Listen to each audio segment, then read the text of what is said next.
اللهم اقرأ الفاتحة.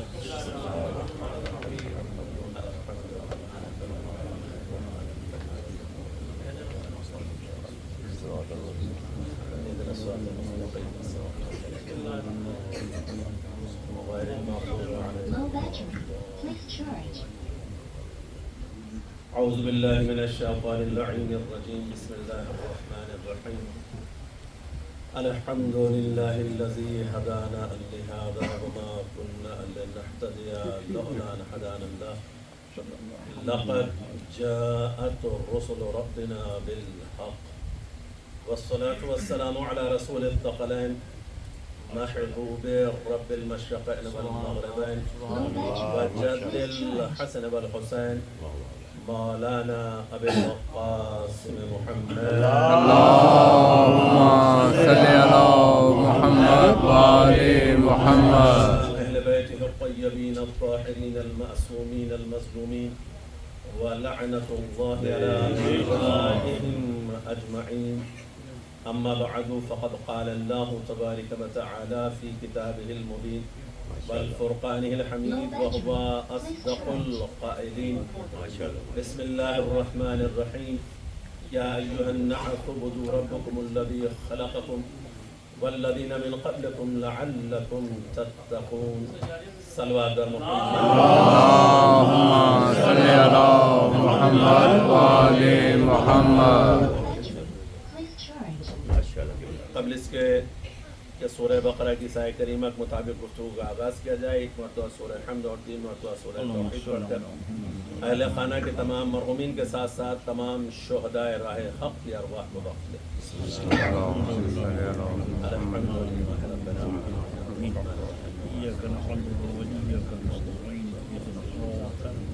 اهدنا الصراط المستقيم صراط الذين أنعمت عليهم. بسم الله الرحمن الرحيم. قل هو الله أحد لم يلد ولم يولد ولم يكن له كفوا أحد. بسم الله الرحمن الرحيم. قل هو الله أحد الله الصمد لم يلد ولم يولد ولم يكن له كفوا أحد. بسم الله الرحمن الرحيم. قل هو الله أحد لم يلد ولم يولد ولم يكن له كفوا أحد. اللهم اغفر للمؤمنين والمؤمنات والمسلمين والمسلمات الأحياء منهم والأموات. تعدي بيننا وبينهم بالخيرات إنك مجيب الدعوات إنك على كل شيء قدير. صلوات اللهم صل على محمد وآل محمد. جیسا کہ آپ کے علم میں ہے کہ مجلس اعزاز بسلسلہ شہادت امام علی ابن الحسین سید الساجدین اللهم صل على محمد وآل محمد. یہ وہ امام ہے کہ جس کی امامت کا آغاز پورے خانوادے کے لٹنے کے بعد جس کا بابا 3 دن کا بھوکا پیاسا تھا، جس کی ماں بہنوں بیٹیوں اور پتیوں کو سربراہ، جس کا پورا کنبہ اسیر کیا، وہ سجاد بار امامت اٹھا رہا ہے تو دشت بلا میں پہلا حکم صادر کر رہا ہے تو پھوپھی سے کہتا ہوا نظر آیا، پھوپھی اماں جلتے ہوئے خیموں سے پہلا حکم امامت کوئی اور نہیں، علی کی بیٹی زینب نے پوچھا، بیٹا سجاد تم امام وقت ہو، بتاؤ ہم انہیں جلتے ہوئے خیموں میں جل کے مر جائیں یا ان خیموں سے باہر نکل جائیں؟ پہلا حکم امام سجاد. تاریخ یہی کہتی ہے کہ پھر امام نے ارشاد فرمایا، پھوپھی اماں آپ خیمے سے باہر نکلیں. تو امامت کی پہلی منزل ہے، اتنی سخت منزل. صلوات محمد. اللهم صل على محمد وآل محمد. دیگر بلندتر صلوات. اللهم صل على محمد وآل محمد. نعرہ تکبیر، اللہ اکبر. نعرہ رسالت، یا رسول اللہ. نعرہ حیدری لہذا پہلی منزل میں جہاں آغاز امامت ہے اور پھر کربلا سے چلا ہے تو کس انداز سے؟ لیکن زمانے کو بتا دیا زمانہ پابند سلاسل تو کر سکتا ہے مگر کبھی علی کو جھکا نہیں سکتا. جس طریقے سے بابا نے کہا تھا کہ تم سر تو لے سکتے ہو مگر بیعت نہیں لے سکتے، اسی طریقے سے سجاد کا سفر شروع کربلا سے ہوا، لیکن اس انداز سے کہ ہاتھوں میں ہتھکڑیاں بھی ہیں، پیروں میں بیڑیاں بھی ہیں، گلے میں خاردار ٹوق بھی ہے، کمر میں لنگر بھی ہے، مائیں بہنیں پھوپھیاں سب رہنا بے مخنو چادر بے کجابہ کے اونٹوں پر سوار کی گئی اور کربلا سے اس جانب سے گزاری گئی کہ جہاں شہدائے کربلا کے جسم بکھرے پڑے. کن حالتوں میں بکھرے پڑے تھے؟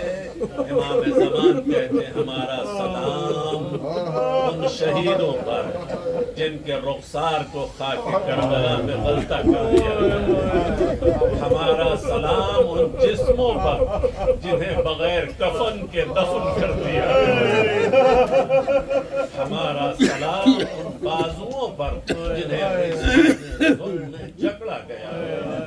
ایسی صورت میں جہاں امام زمان ارشاد فرما رہے ہیں تو آپ اندازہ لگا سکتے ہیں کہ سجاد نے قافلہ سالاری کی تو کیسے. امام سجاد کی امامت یا یوں کہوں کہ علی کی زندگی کا انداز ہی کچھ اور ہے. وہ پہلا علی ہو یا دوسرا علی ہو، جب بھی کبھی مصیبتوں سے گزرے ہیں تو صبر و شکر کا دامن ہمیشہ ساتھ رہا. کسی بھی منزل پر علی پریشان نہیں، اور علی کا ساتھ جب ایسا دینے والا ہو تو پھر ممکن کیسے ہے کہ علی پریشان ہو. پہلے علی کے وقت پر جب دشواریاں آئیں تو فاطمہ ساتھ میں تھی، دوسرے علی کا جب وقت سخت آیا تو ثانی زہرا ساتھ. وہاں جناب زہرا ہیں، یہاں ثانی زہرا ہے، اور وہ بھی ایسی علی کی بیٹی ہے جس کا لب و لہجہ بھی علی جیسا ہے، جس کا انداز بھی علی جیسا ہے، اور جو عباس کی بہن ہو، علی کی بیٹی ہو، کون ایسا ہے جو اسے خاموش کر سکے. ایسی بیٹی نے اگر دوسرے علی کا ساتھ دیا تو پھر علی کہیں گھبرایا نہیں، جلتے ہوئے خیموں سے بھی نکالا تو ثانی زہرا نے نکالا. ابن زیاد نے قتل کا حکم دے دیا، شہزادی نے اپنے آپ کو گرا دیا. ابن زیاد جب تک زینب زندہ ہے میرے لال پر آنچ نہیں آ سکتا. اس علی کو کوئی قتل نہیں کر سکتا. اگر اسے قتل کرنا چاہتے ہو تو پہلے مجھے قتل کر دو. اس طرح سے جو حفاظت کرنے والی شہزادی موجود ہو، کسی کی جرأت و ہمت نہیں تھی. یہ آغاز امامت ہے امام سجاد. پوری حیات طیبہ امام سجاد کی، وقت کی کمی کی وجہ سے زیادہ گفتگو کرنی مقصود نہیں ہے. پوری حیات طیبہ 57 ایئرس، 38 ہجرہ سے لے کر کے 95 ہجرہ تک، اور 61 ہجرہ سے لے کر کے 95 تک اپنی امامت کا دور ہے. 35 سال بعد از کربلا جو سجاد زندہ رہا اس دنیا میں، کس طرح سے زندگی گزاری. ہمارے اور آپ کے لیے حکم ہے، جس آیت کا میں نے انتخاب کیا ہے، اے لوگوں عبادت کرو اپنے اس رب کی جس نے تمہیں خلق کیا. انہیں بھی خلق کیا جو تم سے پہلے تھے، شاید تم اسی طرح سے متقی بن جاؤ. ہمارے اور آپ کے لیے حکم عبادت ہے، ہماری اور آپ کی غرض تخلیق عبادت ہے. وَمَا خَلَقْتُ الْجِنَّ وَالْإِنسَ إِلَّا لِيَعْبُدُونَ. اللہ نے جن و انس کو خلق ہی کیا ہے تاکہ یہ عبادت کریں. تو غرض تخلیق عبادت، حکم عبادت ہے. لہذا ہماری اور آپ کی زندگی کا مقصد یہ ہے کہ کہ ہم اپنی زندگی میں عبادت انجام دیتے ہیں۔ بعض فرائض ہیں جو ہمارے لیے ضروری ہیں، لیکن بعض ایسی عبادتیں ہیں کہ جن کے لیے وقت کی ضرورت نہیں ہے، وقت کی پابندی نہیں ہے، وقت کی قید نہیں ہے، ہمیشہ ہمیشہ وہ عبادت کرتے رہنا، اور اس عبادت کو کبھی معاف نہیں کیا گیا۔ یہ وہ عبادت ہے کہ جس کے لیے نبی کہتے ہیں حب علی عبادت، علی کی محبت عبادت ہے۔ نعرہ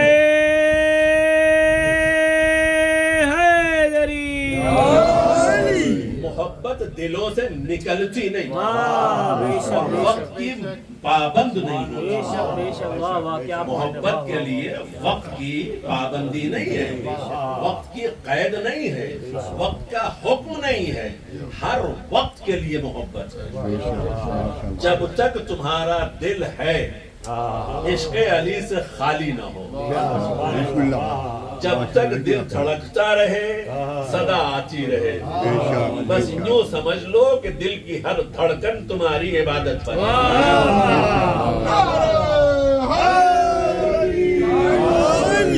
دل کی ہر دھڑکن تمہاری عبادت بن جائے، اور یہ اسی وقت ممکن ہے کہ جب عشق علی تمہارے دل میں ہو، اور اس پر کوئی پابندی لگا نہیں سکتا، اس پر کوئی قید کوئی پابندی نہیں لگائی جا سکتی ہے۔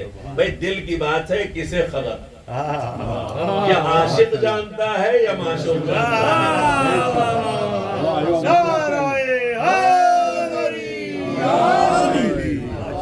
جبکہ نبی اس سے پہلے بھی ارشاد فرما چکے ہیں کہ ذکر علی عبادت، علی کا ذکر عبادت ہے، وہاں پابندی زمانہ لگا سکتا ہے، کیونکہ اس سے پہلے ارشاد فرمایا تھا کہ علی کے چہرے کو دیکھنا عبادت ہے، تو زمانے کے مطابق ہو سکتا ہے کہ ہماری نظریں محدود ہو جائیں، ہم چہرے علی نہ دیکھ سکیں، لہذا ایسی صورت میں ذکر کی بات ہوئی، اور جب ذکر کے حوالے سے پابندی کا خطرہ ہوا، نبی نے ہماری اور آپ کی عبادتوں کو اور آسان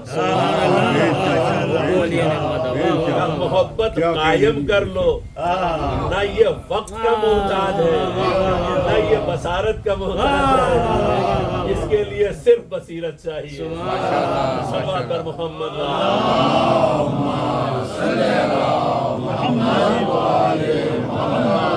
آپ لوگ پریشان مت ہوئیے گا، آج یہ جتنے بھی اسپیکر ہیں سب کی بیٹری فیل ہے، تو میں کوشش کر رہا ہوں کہ میری آواز خود ہی آپ تک پہنچے۔ بھیا اسے بھی لگاؤ کہ اس کی بیٹری فیل ہو جائے گی، تو تیسرا قتل کیوں کرنا چاہ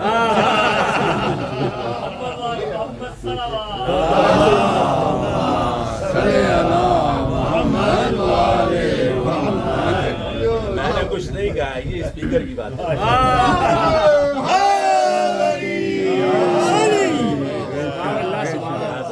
مفہوم عبادت، مقصد عبادت ہماری اور آپ کا زندگی کا یہی ہے کہ جیو عبادت کے ساتھ، لہذا حکم پروردگار یہی ہے، لوگوں عبادت کرو اپنے اس رب کی جس نے تمہیں خلق کیا، انہیں بھی خلق کیا جو تم سے پہلے تھے۔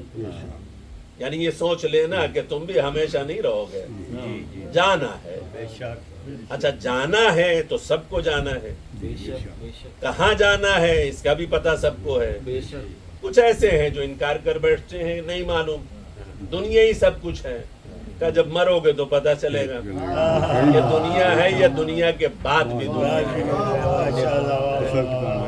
دنیا کے بعد بھی دنیا ہے، دنیا سے پہلے بھی دنیا تھی، تمہیں اندازہ نہیں ہے، لیکن جو جاننے والے ہیں ان کے لیے یہ مسئلہ آسان ہے کہ اس دنیا کے بعد جو دنیا ہے اس کے لیے اگر کسی شے کی ضرورت ہے تو وہ عبادت ہے۔ ہاں، کس طرح کی عبادت ہے؟ میں نے پہلے آپ سے عرض کر دیا کہ بعض عبادتیں فرض ہیں، وقت کے ساتھ فرض ہے، وقت پر پڑھیں آپ. لیکن کچھ ایسی عبادتیں ہیں جس طریقے سے امام حسین علیہ السلام نے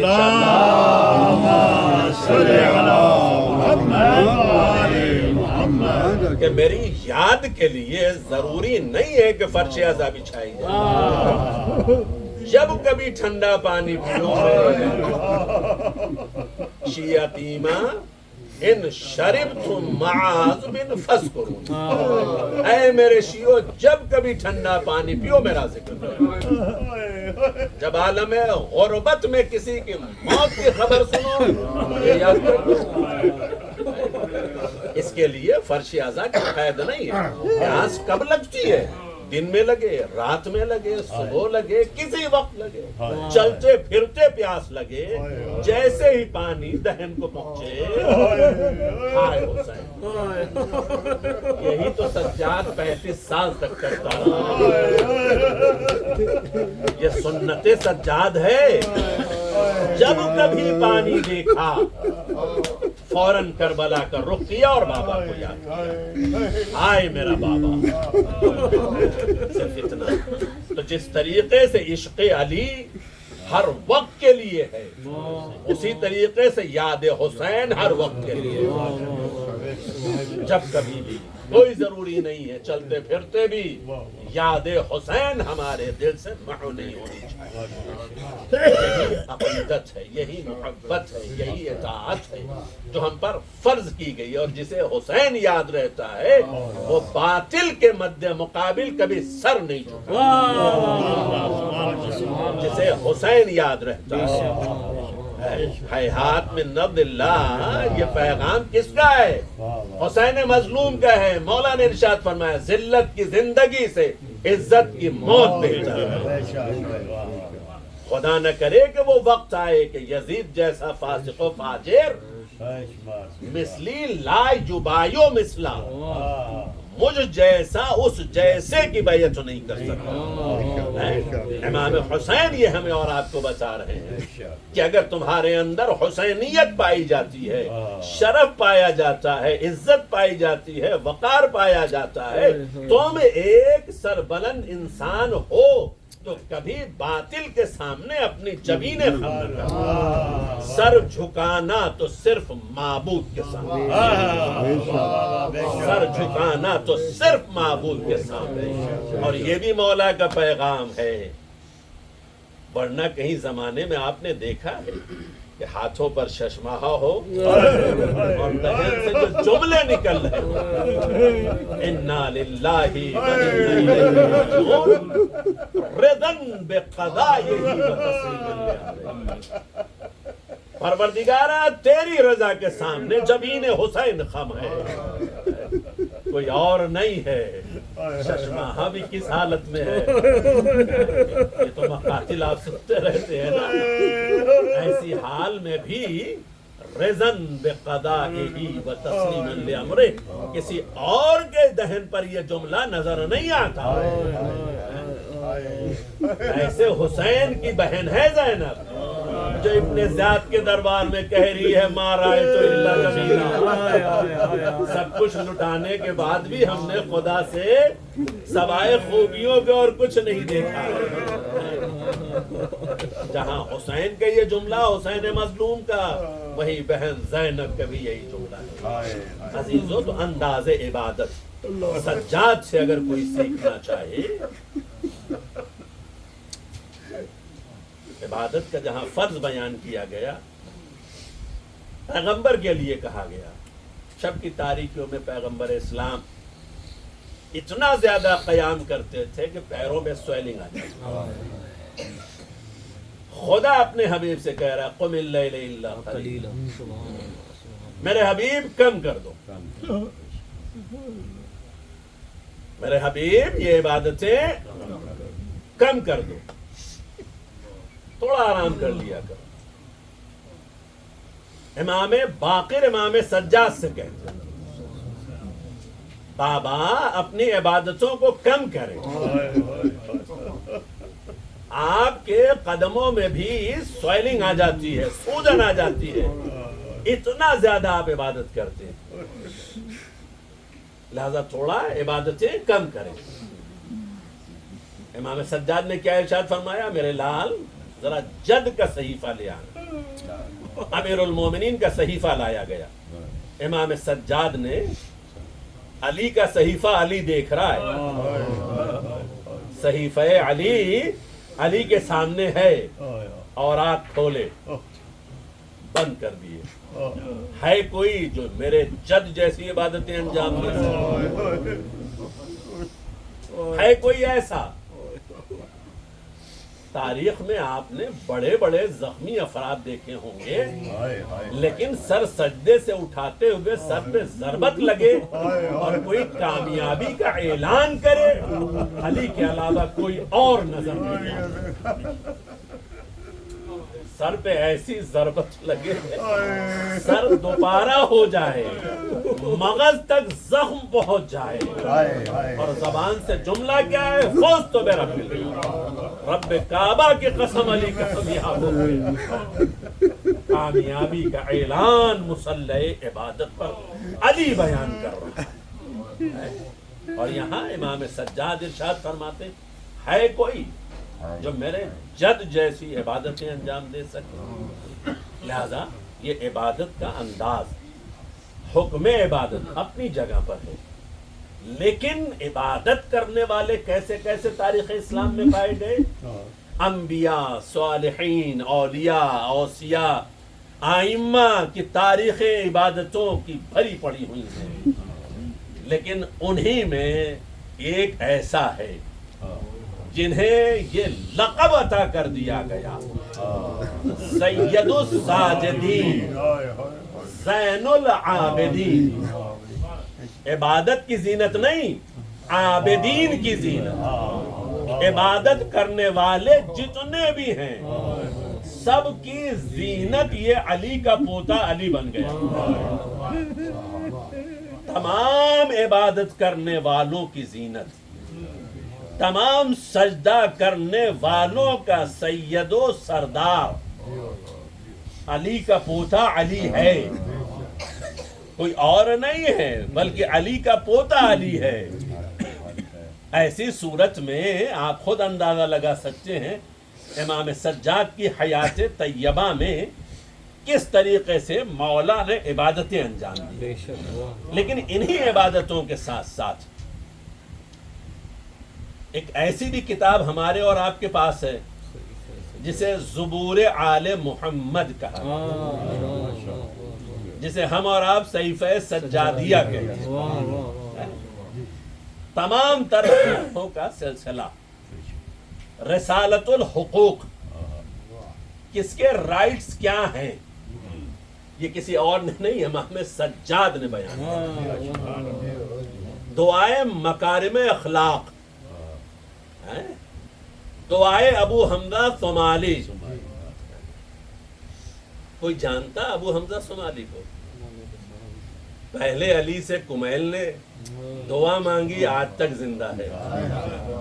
دوسرے علی سے ابو حمزہ نے دعا مانگی، آج تک زندہ ہے. یا یوں کہوں علی سے جب کوئی مانگتا ہے تو علی اسے زندگی عطا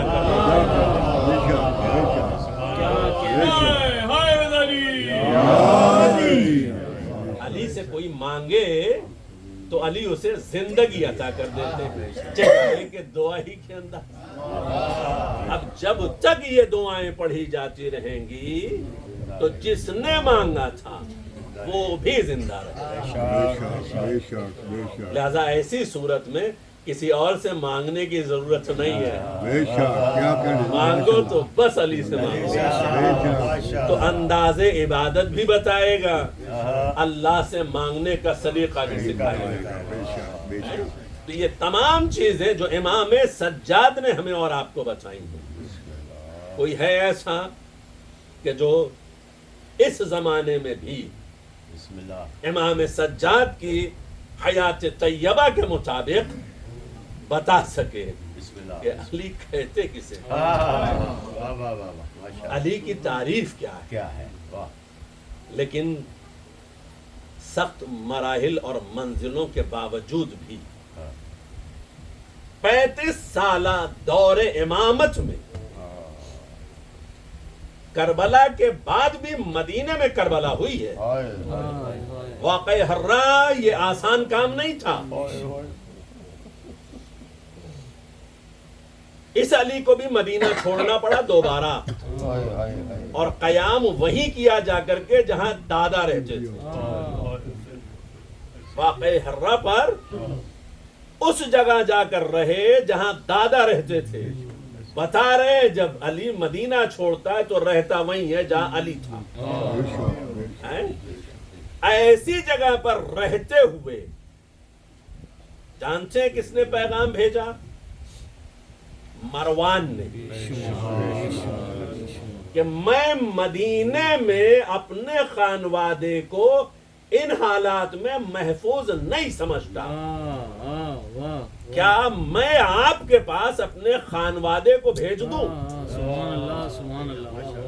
جانتے ہیں یہ مروان کون ہے؟ وہ ہے جسے نبی نے مدینے سے نکال دیا. یعنی نبی نہیں چاہتے تھے کہ جس شہر کو منورہ کہا جائے وہاں شیطان کا قیام رہے. اتنی شیطنت اس کی تھی کہ نبی نے کسی اور کو نہیں مگر اس سے ضرور نکالا. مدینے سے مدینہ بدر کر دیا، بعد میں واپس بلایا گیا. وہ پھر امام حسین علیہ السلام جب ولید کے دربار میں گئے تھے تو اس وقت اسی نے کہا تھا ولید اگر حسین چلے گئے تو تیرے ہاتھ نہیں آئیں گے، یا سر قلم کر لے یا بیعت لے لے. وہ مروان کس سے کہہ رہا؟ حسین کے بیٹے سے. دیکھیں آسان کام نہیں ہے. تاریخ پہ تھوڑا سا نظر ڈالے تو یہ اخلاق و کردار سوائے پیغمبر اور اہل بیت پیغمبر کے دنیا میں آپ کو کہیں نہیں ملے. کہ اگر تو یہ سمجھتا ہے کہ تیرا خانوادہ میرے پاس محفوظ رہے گا بھیج دے. حسین بن نمیر جب مکے پر حملہ ہوا وہاں سے اس نے راہ فرار اختیار کیا تو درمیانے سفر اسی جگہ پر آ کر کے امام سجاد سے ملا. میں مسافر ہوں، کچھ نہیں میرے پاس، میں بھوکا ہوں، مجھے زیادہ سفر چاہیے، کیا آپ مجھے دے سکتے ہیں؟ امام سجاد نے سب کچھ عطا کر دیا. جب سب مل گیا تو کہتا ہے لگتا ہے آپ نے مجھے پہچانا نہیں، اگر پہچانا ہوتا تو شاید نہ دیتے. کہا یہ کیسے ممکن ہے کہ میں اپنے بھائی کے قاتل کو نہ پہچانوں؟ میں جانتا ہوں کہ تو کون ہے، فرق صرف اتنا ہے کہ کل ہم تیرے مہمان ہیں، آج تو میرا مہمان ہے، آج تو میرا مہمان ہے. اور اگر میں کچھ عطا کر رہا ہوں تو تیرے لیے نہیں، اس خالق کی رضا کے لیے. ہمارا کوئی بھی کام کسی بندے کی خوشنودی کے لیے نہیں ہے، ہمارا ہر کام رضا خالق کے لیے. ہم جو بھی کام انجام دیتے ہیں تو جس کا ہر کام رضا خالق کے لیے ہو اسی کا کام عبادت ہوتا ہے. لیکن عزیزو وہ امام جو پابند سلاسل ہوتے ہوئے دربار یزید تک پہنچا تو دربار یزید میں جو کچھ جس کو کہنا تھا کہہ چکا. امام سجاد نے کیا کہا؟ کیا مجھے اجازت ہے کہ میں اس تختے پر آ کر کچھ کہوں؟ جسے زمانہ منبر سمجھتا ہے اگر وہاں سے بکواس ہو رہی ہو تو اسے سجاد تختہ کہتا ہے. اس لکڑی کی جو چیزیں تم نے بنائی ہیں اس پر اگر حق بیانی سے کام نہ لیا جائے تو امام سجاد ارشاد میں بھی آ کر کے کچھ کہہ سکتا ہوں. عزیزو اگر جناب ثانیہ زہرا کے جملے پر غور کریں تو اندازہ کر سکتے ہیں. جرأت ہو ٹوک دے، ہمت ہو روک دے، میرے بیمار کا منبر پہ ہے قیام. میں ہوں بنت علی سن لے امیر شام، شہ کی بہن ہوں میں زینب ہے میرا نام. میرا لال کھڑا ہوا ہے اب باتیں کر رہا ہے. اور امام سجاد نے جو گفتگو کرنی شروع کی، نہیں پہچانتے تم ہمیں؟ ہم تمہیں بتائے دیتے ہیں. ہم دو ثنائے خالق کے بعد اب جو اپنا قصیدہ پڑھنا شروع کیا کہ میں کس کس کا بیٹا ہوں، میں مکہ و منا کا بیٹا ہوں، میں صفا و مروہ کا بیٹا ہوں، میں حل و حرم کا بیٹا ہوں، میں محمد مصطفیٰ کا بیٹا ہوں، انبیاء کی تمام صفات و کردار بیان کرتے ہوئے، مگر کمال ہے فرزدق کا جو سجاد نے دربار یزید میں کہا تھا، وہ تمام قول سجاد کو فرزدق نے ہشام کے سامنے تم نہیں جانتے تو میں پہچانوائے دیتا ہوں کون ہے یہ جو حرم میں داخل ہوا، صفیں پھٹتی جا رہی ہیں اور کعبہ جھکتا جا رہا ہے، تو اسے نہیں پہچانتا، میں تجھے بتاتا ہوں یہ کون ہے، جسے حل و حرم پہچانتے ہو، جسے حجر اسود پہچانتا ہو، جس کے قدم کے بوسے لینا چاہتا ہو، اسے زمانہ نہیں پہچانتا۔ یہ فرزدق نے وہاں پہچانوا دیا تھا، لیکن عزیزو ایسے ہی امام کو زہر دغا دیا۔ مدینے میں ولید بن عبد الملک نے مولا کو زہر دیا۔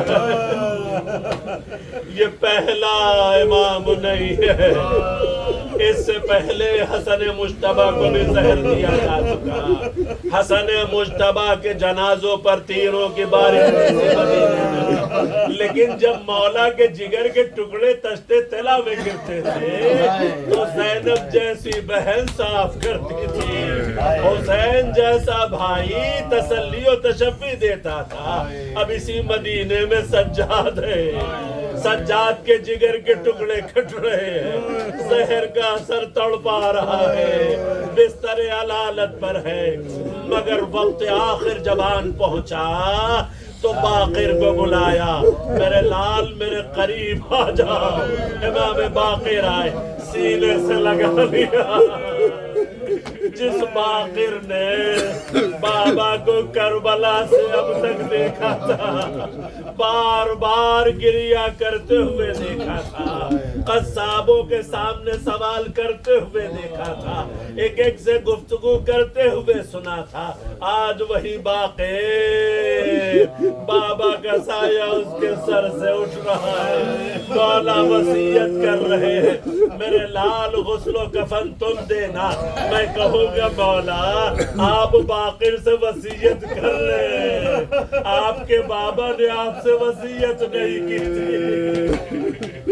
جب وقت آخر حسین ملنے آئے تھے، کہا سجاد تمام امانتیں تمہارے سپرد ہیں، بیٹا میرے بعد تمہیں صبر سے کام لینا ہے، لیکن یہ نہیں کہا تھا غسل و کفن تم دینا، کیونکہ مولا جانتے تھے کفن ملے گا سجاد کو کہا، ارے غسل دے گا مجھے تو کیسے، جسم کے ٹکڑے جس کے بکھرے پڑے ہو، مگر مدینہ تھا، سجاد نے وصیتیں کر لی، باقر اپنے بابا سے تمام تر پیغام لے چکے اور امام سجاد رخصت ہو رہے ہیں۔ 22 سال مسلسل جس نے حج کیا ہو اور اپنی سواری کو ایک ضرب نہ لگا، وہ سجاد مدینے میں رخصت ہو رہا۔ 25 محرم 95 ہجری مدینہ پھر ویران ہو رہا تھا، لیکن جب امام باقر نے غسل دینا شروع کیا، مقاتل کہتی ہے ارے چیخ مار کر روئے، کسی نے پوچھ لیا مولا اس طرح سے کیوں گریہ کیا، ارے کہا بابا کے زخموں پہ نظر پڑ گئی، پیروں کی بیڑیاں، ہاتھوں کی ہتھیلیاں، ارے کمر کا لنگا، تو کے گرا بار کے نشان بابا کے گلے پہ پڑے ہوئے تھے، دوش پہ گھٹے پڑے ہوئے تھے، کہا مولا یہ گھٹے دوش پر کیسے، کہا شب کی تاریکیوں میں میرا بابا دادا کی طرح سے